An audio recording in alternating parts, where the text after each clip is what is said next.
annual preventable maintenance, an interview with an RV service provider, a free maintenance checklist from SOWLE RV, all of that and much more on this week's episode of the SOWLE RV podcast.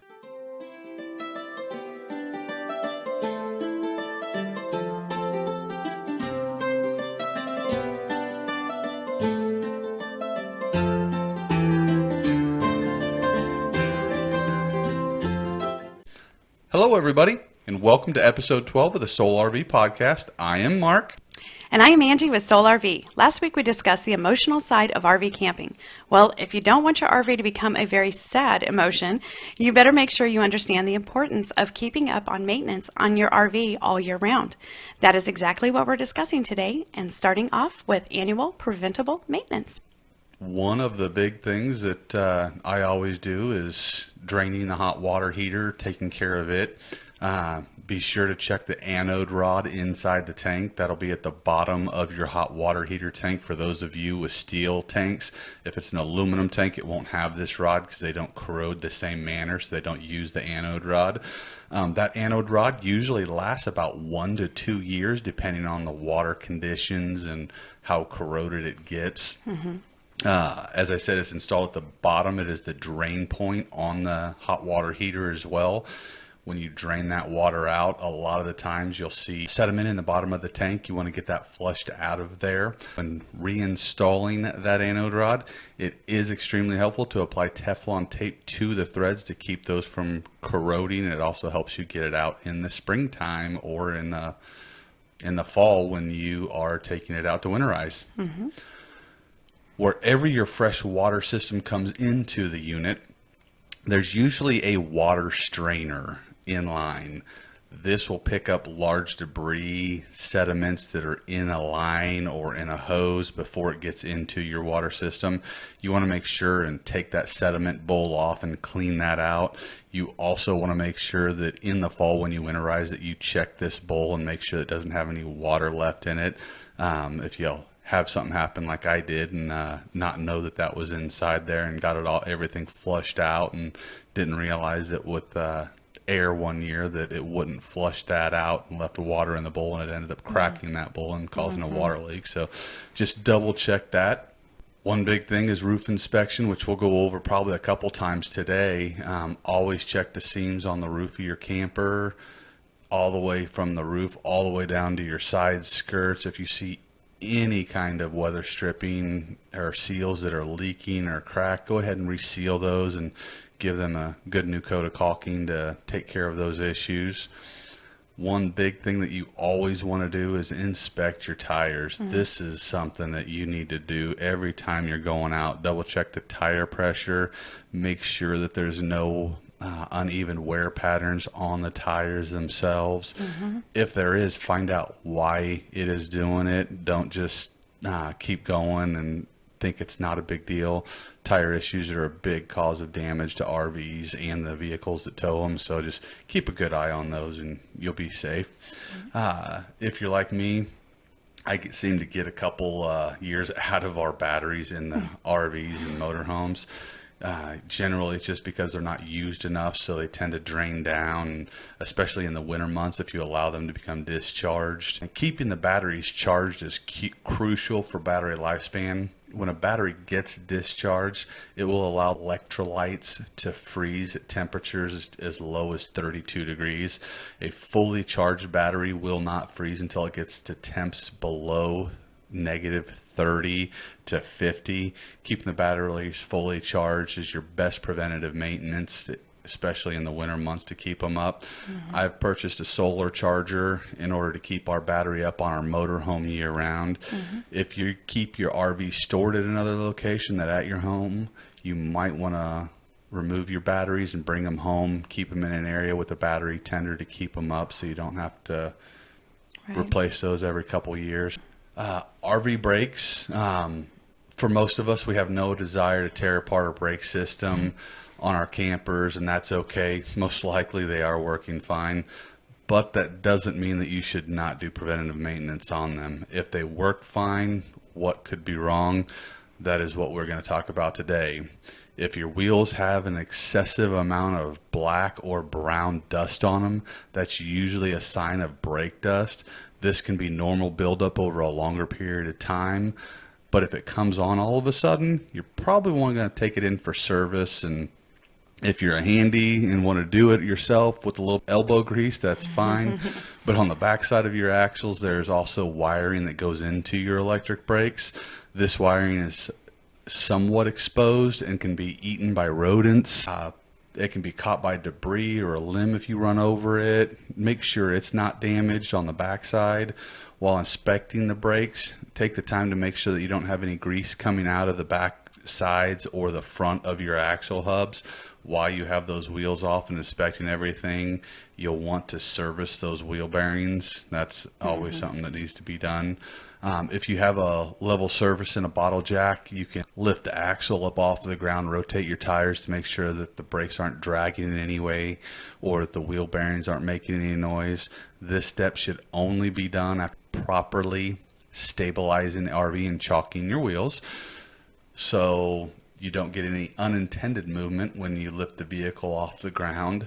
After removing an aluminum wheel, they say that you should always double check the lug nuts at least 40 to 50 miles afterward to ensure that the wheel is seated up against the mounting face properly.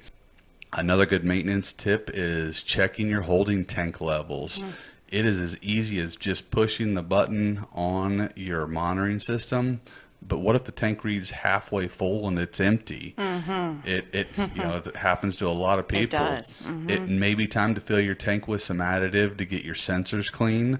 What would you do if after a long weekend you head to the dump station to find out your black water tank valve won't open, or worse yet, the threaded rod on the blade valve broke off after pulling on it? One way or another, this is going to turn into a dirty job for somebody.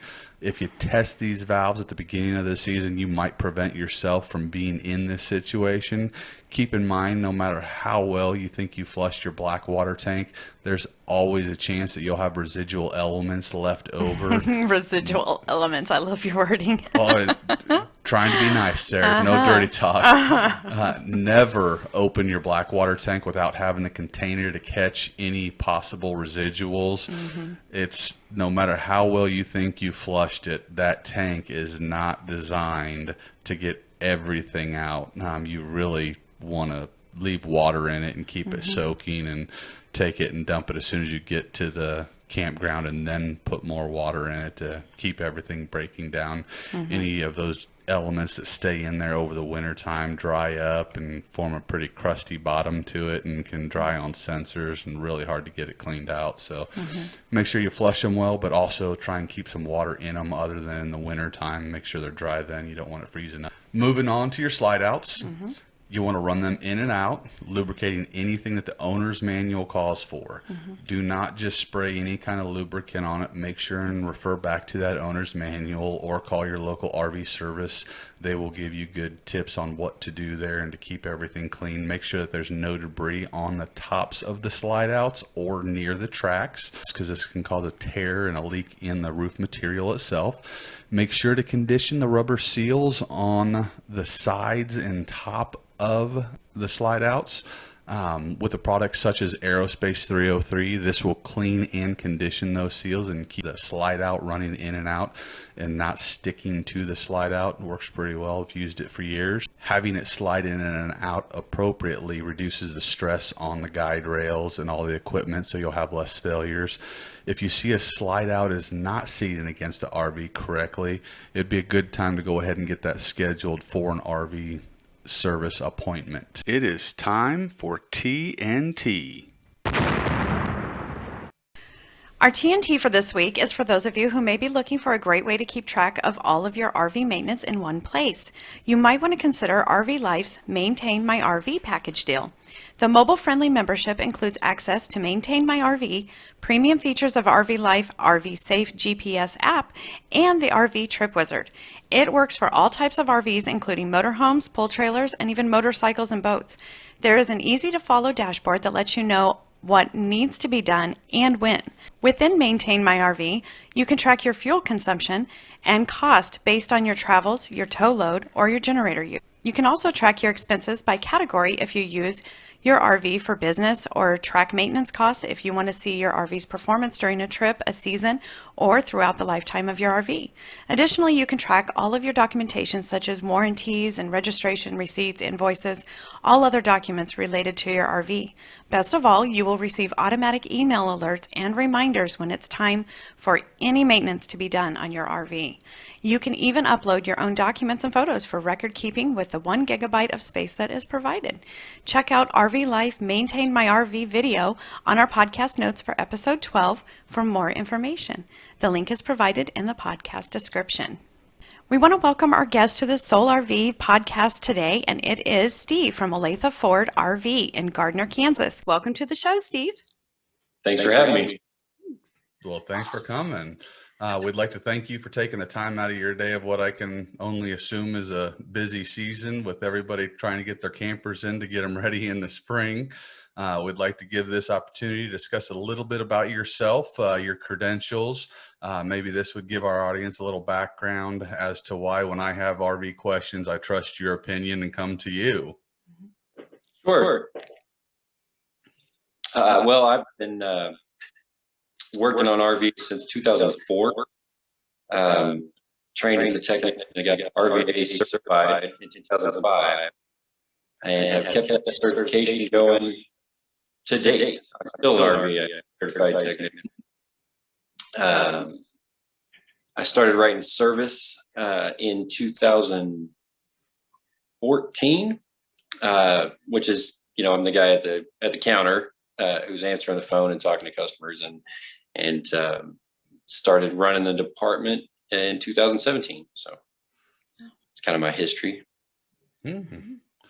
I know one of the big things that with a lot of the articles that we read and a lot of the groups, they say on industry average that it shows that it takes up to about 6 weeks for RV service. Now, I know that doesn't include the little maintenance items and schedules for that, but would you feel like that is actually an accurate portrayal of what an RV is in the shop for, getting service work done? Yep, that's probably a pretty good average. The number that we monitor is what we call a RECT, or a repair event cycle time.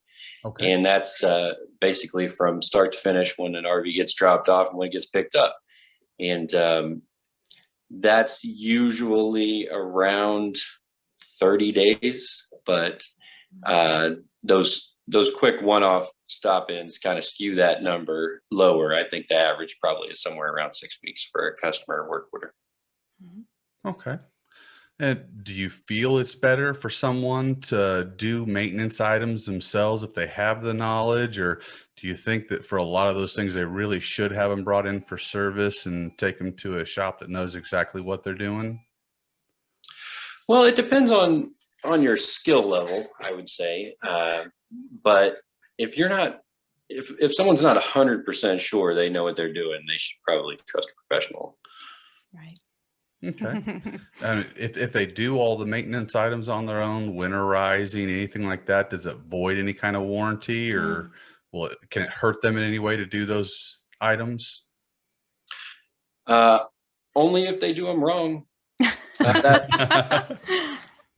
If you're in that 1-year manufacturer's warranty, it's, you probably don't want to do anything to it yourself. And if you run an extended service policy after that for a few years, they're a lot more lenient. They're not going to check into what you have and have not done yourself, unless something was done wrong, and then that can start a whole mess. Right. Okay. That makes sense. Is there anything specifically that people should do to their RVs to keep them up, as far as maintenance and how often they should be doing it? As far as things you can do yourself or trust a professional to do, the number one thing is to check your roof. If there's one thing you're going to remember about taking care of your RV, it's checking your roof. A few times a year. The tiniest little crack in the sealant can turn into a giant rotted out wall faster than anybody probably thinks it can. That's unfortunately, we've seen that, We so know I that. understand completely. We preach quite a bit to get up on your roof frequently and often. I know a lot of them say at least twice a year, but we try and make sure that, we emphasize, anytime we're going to go out to try and look at it and just to make sure, because we don't want another one of those remodeling projects due to water damage. Right, exactly. I will Yeah, say with the use of Asdel now that is a pretty good product. Thankfully our Flagstaff does have it now. So with water leaks, that prevents a lot of that wicking from the wood itself, but still a bad thing to have water leaks. yeah, for sure. The other big thing that I could tell you horror stories about people neglecting is their wheel bearings. You don't, on a towable unit, on a travel trailer or a fifth wheel, absolutely every year, regardless of how much you've driven it, repack your wheel bearings. Okay. That's good advice. Great advice. We'll definitely put that out there. Yes. As an RV dealer, can you maintain or work on any make or model of RVs, or do they only give you so much leniency when it comes to different manufacturers?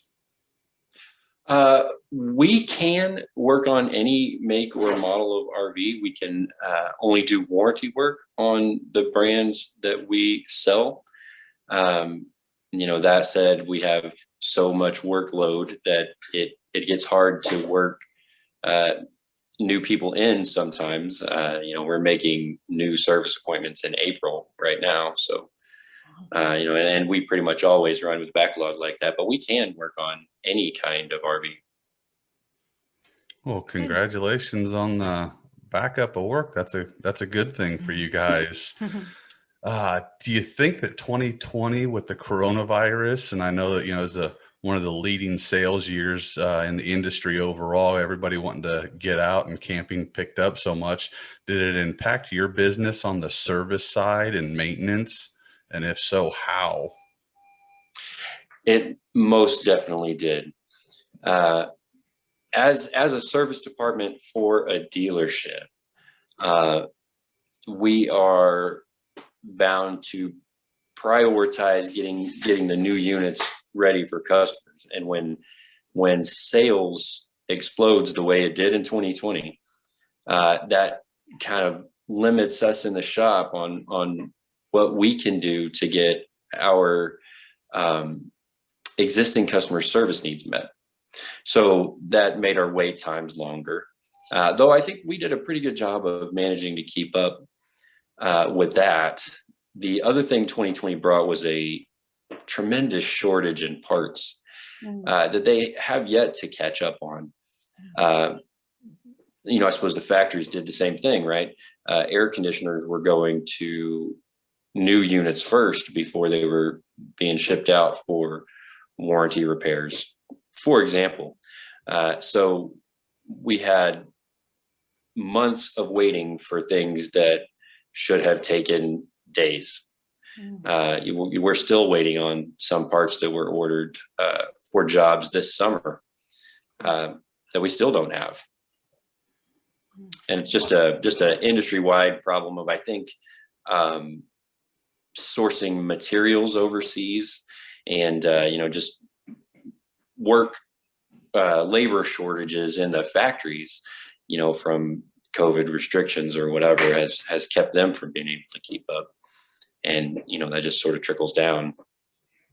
I can definitely understand that. That's really don't think about the good and the bad of, being really busy and what happens sometimes. We always just think of it as a good thing, but there are some shortcomings to things popping up and business picking up so quick sometimes that you can't prepare, and the forethought isn't always there for these companies to have a reserve because they just don't know, what's going to happen. So that makes a lot of sense of what happened. Did you guys cancel your annual show there in Gardner this year? Did you guys have your RV, or I guess it's RV show. yeah, is it an RV show there? Nope. We usually do 2 or 3 shows through the winter, and all of them were canceled. I think there's plans in the work to make something happen in the summer, in lieu of being able to do a show this winter. But I guess we'll see what happens with the pandemic and all, whether we can do that. Right.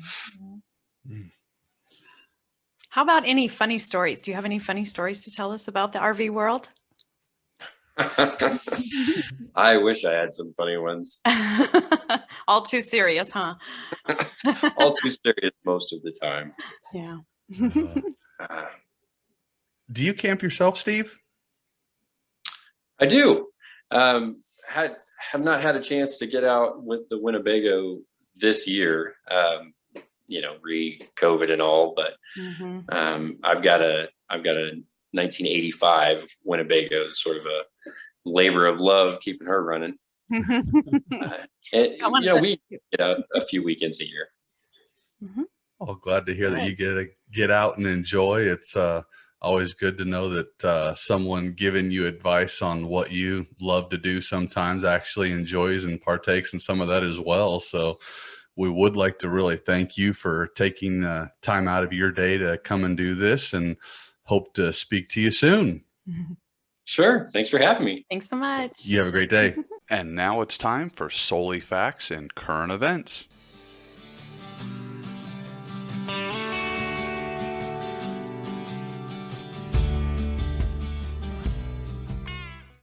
This week's SOWLE Fact is the hex nut on the hot water heater tank anode rod is 1 1/8".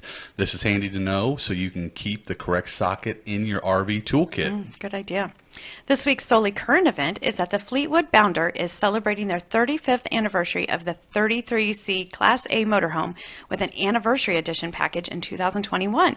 This Class A motorhome has a very open floor plan. It sleeps up to 6 people and many other options and upgrades available. You can check out the Fleetwood Bounder 35th Anniversary Edition on our website today. And now, it is time for Life and Soul of the Party.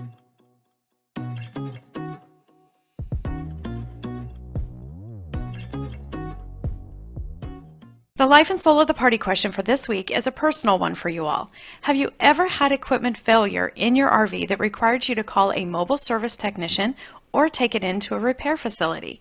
We want to remind you that we are taking questions for our podcast and website from you all. If you have an RV or RV camping related question for SOWLE RV, please give us a call or text us at 913-303-0757. We just might use your questions or your message on one of our next episodes. Also, you can head over to our Facebook SOWLE RV Happy Campers group and leave your response there. We wanted to let you all know that we have a free maintenance checklist on our website at SOWLERV.com that you can simply print out and use to ensure that you are keeping up on your RV's maintenance. The link to that free RV maintenance checklist is in this podcast description. The SOWLE goal.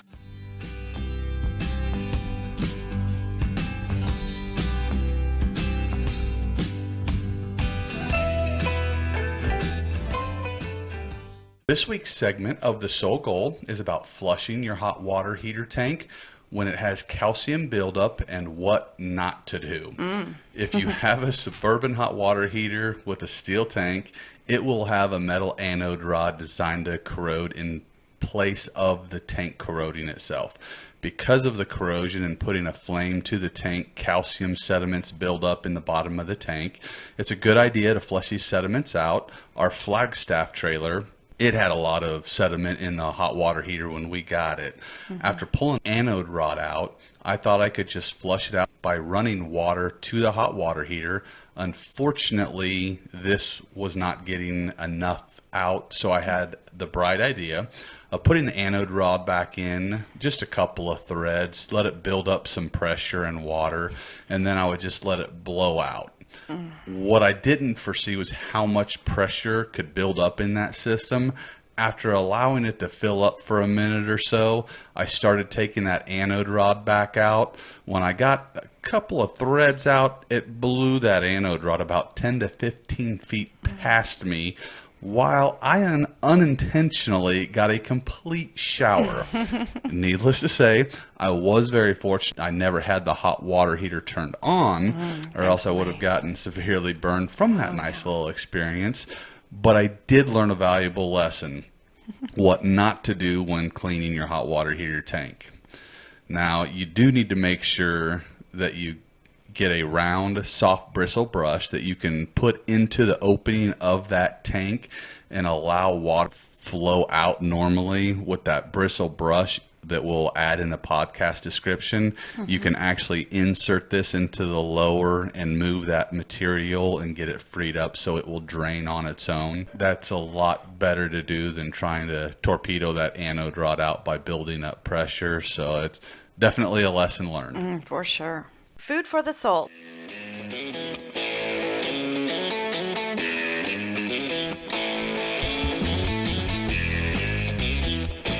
On this week's segment of Food for the Soul, we have another super simple recipe for cooking in a crock pot while RV camping or at home. It is a simple recipe for Reubens. All you need is corned beef, Pepperidge Farm Jewish seedless rye bread, a few slices of Swiss cheese, Frank's quality trout, and Thousand Island dressing. All the instructions are over on our website for podcast 12. Well, that is it for today's episode of the SOWLE RV Podcast. I hope that we have answered a few of your questions about the importance of keeping up on maintenance on your RV all year round. And we want to thank Steve again for joining us today. Next week begins our series on why severe weather awareness while RV camping is a must. We will have a special guest in this series and share a lot of stories from our experience with RV camping in severe weather. Thanks so much for joining us today. As always, SOWLE RV encourages you to safely get out and live and explore the world around you. If you'd like to check out our show notes from today's episode, just go over to SOWLERV.com, click underneath podcast, and make sure you follow us on social media and be sure to hit that subscribe button below.